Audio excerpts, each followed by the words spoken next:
빌립보서 2장 13절을 보겠습니다.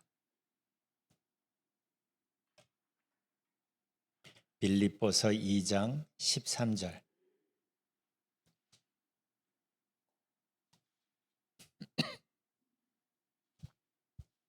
빌립보서 2장 13절. 적어도 오늘 하루 동안이라도 이 말씀을 많이 묵상하셨으면 좋겠고, 가능하면 그냥 외워버렸으면 좋겠어요. 네. 함께 읽겠습니다. 너희 안에서 행하시는 이는 하나님이시니 자기의 기쁘신 뜻을 위하여 너희에게 소원을 두고 행하게 하시나니. 아멘. 우리는 이 땅을 살지만 그렇지만 우리는 하나님께 속한 하나님의 자녀들이죠. 그것을 확증해 주시려고 또 우리가 하나님의 자녀답게 살 수 있도록 도우시려고 성령께서 우리 안에 오시고 우리 안에 내주하고 계시죠. 이걸 우리는 분명히 명심하고 또 명심하셨으면 좋겠어요. 왜냐하면 살다 보면 상황이 힘들어질 때도 있고 실수할 때도 있고 사탄이 우리의 실수를 지적하고 우리의 감정을 흔들고 또 우리 마음속에 두려움을 심으려고 할 때 이 부분만 분명하면 단호하게 대처하실 수 있기 때문이에요. 우리가 지난주에 우리 안에서 일하시는 성령님의 흔적들을 살펴봤어요. 예수님을 나의 구주로 고백한다는 것, 그리고 하나님이 나의 아버지이심을 알고 아버지라고 고백한다는 것, 하나님께서 주시는 은혜를 은혜로 깨달을 수 있다는 것, 그리고 사랑으로 다른 사람들을 대하려고 애쓴다는 것, 이 하나하나가 소소해 보이지만 그러나 사실 아주 중요한 변화들이죠. 그게 바로 성령께서 우리 안에서 일하고 계신다는 흔적들인 거예요. 오늘도 성령 하나님에 대해서 몇 가지를 더 살펴보려고 합니다. 먼저 당연한 얘기겠지만 성령 하나님과 함께하면 영적으로 더 민감해집니다. 성령님은 우리 안에서 아름다운 변화들을 만드시고 또 우리를 성숙시켜 가시죠. 우리의 신앙의 폭을 넓게 하고 깊게 하고 하나님을 더 알아가게 우리를 인도하십니다. 혹시 우리가 살면서 실수를 하거나 뭔가 잘못을 했다고 해서 성령님은 우리를 떠나지 않습니다. 그런데 에베소서 4장 30절에서 바울은 이런 말을 합니다. 하나님의 성령을 근심하게 하지 마십시오. 성령님은 우리의 구원을 보증해 주시는 분이십니다. 하나님의 성령을 근심하게 마십시오라고 바울은 말합니다. 나 때문에 성령님이 근심하실 수도 있다는 걸 말합니다.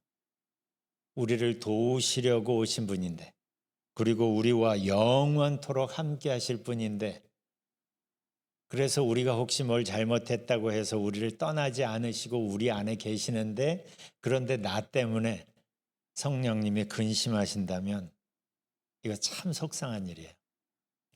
생각해 보십시오. 성령님께서 나 때문에 요즘 내 행동과 내 말 때문에 성령님께서 행복해 하실까? 아니면 근심하실까?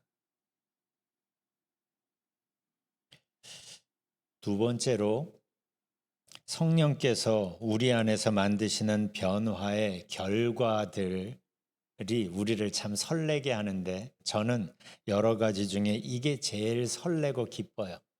하나님의 뜻을 나의 마음의 소원으로 품게 하신다는 것. 이게 아까 우리가 읽은 그 부분입니다. 너희 안에서 행하시는 이는 하나님이시니 자기의 기쁘신 뜻을 위하여 너희에게 소원을 두고 행하게 하시나니. 성령 하나님과 교제가 친밀해지면 하나님을 기쁘시게 해드리고 싶은 그 기특한 마음이 생기는 거예요. 나 때문에 하나님이 기쁘셨으면 좋겠다. 그리고 무엇보다 하나님께서 기뻐하시는 뜻이 내 마음의 소원이 되는 거예요.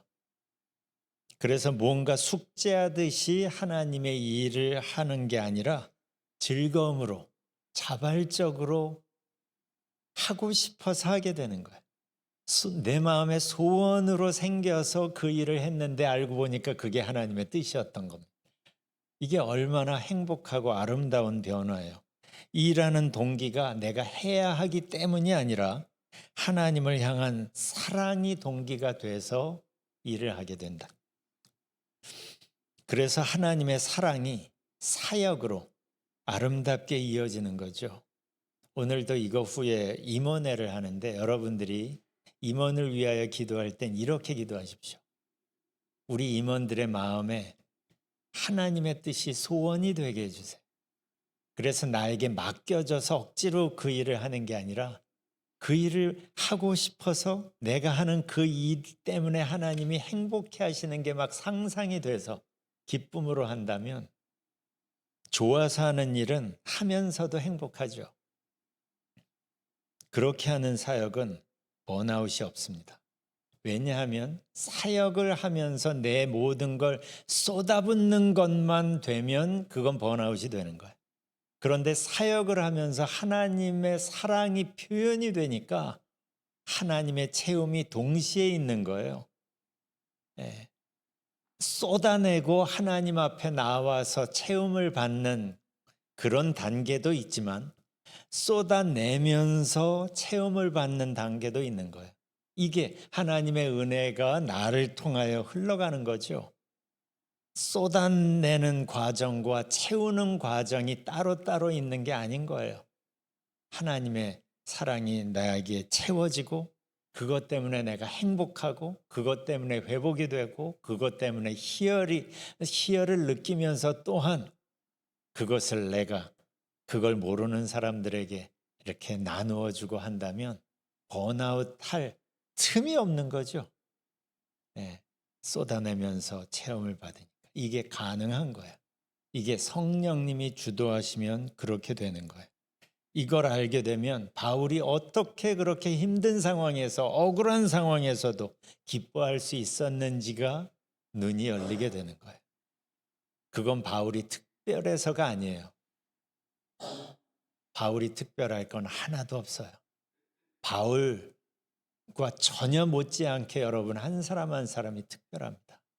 그리고 바울을 그렇게 만드신 그분이 지금 여러분 안에서 일하고 계시는 거예요. 바울을 감옥 안에서조차 기뻐하게 만드신 그분이 여러분이 지금 어떤 길을 걷는다 할지라도 그 길 속에서 찬양하게 만드실 수 있는 분이에요. 그분이. 세 번째, 성령님과 동행하면 하나님을 자랑하고 싶어지죠. 너무 좋기 때문이에요.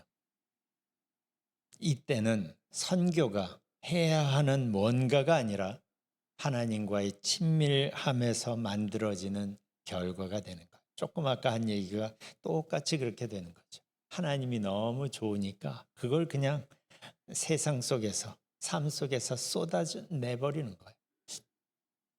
베드로전서 2장 9절 여러분들이 참 잘 아는 말씀이실 텐데 너희는 택하신 족속이요 왕 같은 제사장들이요 거룩한 나라요 그의 소유된 백성이니 이는 너희를 어두운 데서 불러내어 그의 기이한 빛에 들어가게 하신 이의 아름다운 덕을 선포하게 하려 하심이라. 이 말씀을 가만히 보십시오. 행동 이전에 존재의 변화를 먼저 말합니다. 우리가 택하신 족속으로 왕 같은 제사장들로 그의 거룩한 나라로 그의 소유된 백성으로 변화되는 내면의 변화, 존재의 변화, 정체성의 변화를 먼저 말합니다. 이게 되면 하나님의 아름다운 덕을 맛보고 누리게 되는 거예요. 그러면 내가 맛보고 누려보니까 너무 좋은 거죠. 이 너무 좋은 하나님의 덕을 아직 모르고 있는 사람들이 안타까워지는 거예요. 이 좋은 걸 모르는 사람들이 들을 위해서 기도하게 되는 거예요. 지난주 우리 누가복음 성경반에서 누가복음 버전의 칠복, 팔복을 얘기했어요. 마음이 가난한 자는 복이 있다. 억울한 사람은 복이 있다. 목마른 사람은 복이 있다. 인간적으로 볼 땐 아무 복도 없는 사람들인데 왜 복이 있을까요? 그것 때문에 하나님을 찾게 되고 하나님을 찾다 보니까 나에게 필요한 것보다 더 큰 은혜를 경험할 수 있기 때문에 복이 있는 거예요. 반대로 지금 부유한 사람은 화가 있다. 지금 즐거워하는 사람은 화가 있다라고 얘기해요. 그건 왜 그럴까요? 내가 지금 있는 이것으로 만족하니까 하나님을 찾지 않게 되고 하나님을 찾지 않게 되니까 하나님이 나를 위해 준비하신 것들을 다 놓쳐버리기 때문에 화가 있는 거예요. 하나님이 그들에게 벌을 주셔서 화가 앞으로 있을 거란 말이 아니라 내가 가지고 있는 게 다라고 생각을 하니까 더 좋은 걸 놓치고 있으니까 화가 있다는 거예요. 지금 우리 이 세상에서 여러분의 이웃들 중에서도 꽤 괜찮게 사는 사람들이 많아요. 어찌 보면 우리보다 더 부유하고 더 많은 것들을 가지고 있는 사람들인 거예요. 그런데 이 하나님의 아름다운 덕을 알게 되면 우리가 이 세상에서 누릴 수 있는 게 저게 다가 아닌데 더 큰 것들을 하나님께서 준비하고 계시는데 저들은 하나님을 모르지만 하나님은 저들을 알고 저들을 안타깝게 생각하고 저들을 기다리고 계시는데 하나님께서 하나님과 저들을 연결하는 기회로 나를 부르셨는데 내가 그들을 모른 척하면 내가 그들을 위해서 기도하지 않는다면 하나님의 두드리심이 그들에게 닿지 않을 수가 있는 거죠. 그게 안타까워지는 거예요. 그게 안타까우니까 그들을 위하여 기도하는 거예요. 저들이 가지고 있는 게 부족해서가 아니라 하나님이 준비하신 더 큰 복이 있는데 그걸 모르고 있으니까 이걸 알게 되면 그들을 위해서 기도하게 되고 때를 얻든지 못 얻든지 하나님의 사랑을 전하게 되는 거예요. 보세요. 이 모든 변화들이 성령께서 우리 안에서 일하실 때 만들어지는 거예요.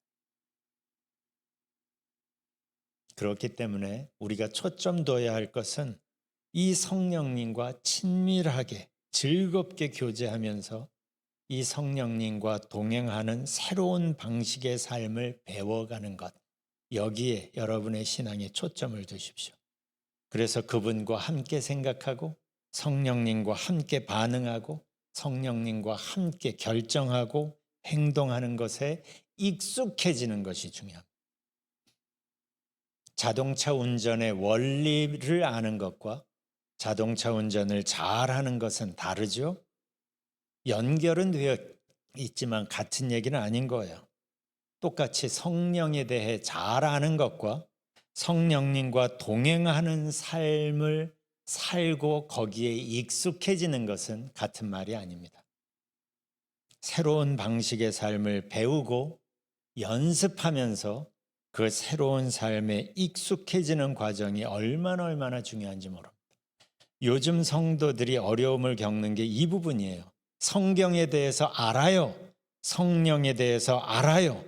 알기 때문에 성령님과 함께 사는 삶을 연습하는 과정을 스킵하고 다음 단계로 넘어가려고 그런 거예요.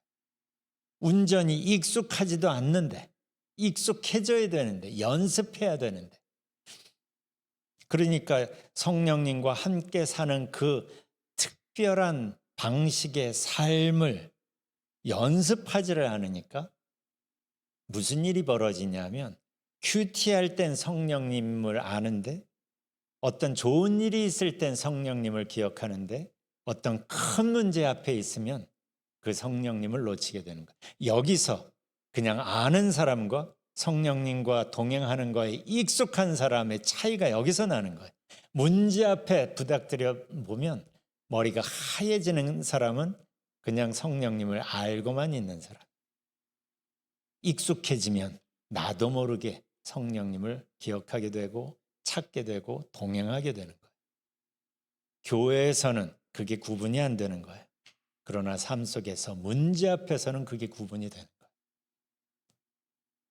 문제 앞에서 성령님과 더불어 대처하려면 이 성령님과 동행하는 삶에 익숙해져야 되는 거예요. 익숙해지려면 연습이 필요한 거예요. 중요한 것은, 그리고 감사한 것은 그분이 성령께서 이미 우리 안에 계시다는 거고, 여러분의 지금의 모습을 보면 이미 변화를 시작하셨다는 거예요. 이제 우리에게 필요한 건 우리의 신앙의 초점을 그분께 두고 그분과 함께 사는 것을 연습하고 익숙해지는 거예요. 그러면 사도 바울처럼 우리가 되는 거예요. 어떤 상황과 상관없이 성령 안에 있게 되고, 그러니까 상황과 상관없이 감사하게 되고, 그런 삶이 힘이 되는 거예요. 오늘 기도하면서 그분과의 관계, 그리고 그분과 함께 사는 삶을 한번 구상해 보시기를 바라요.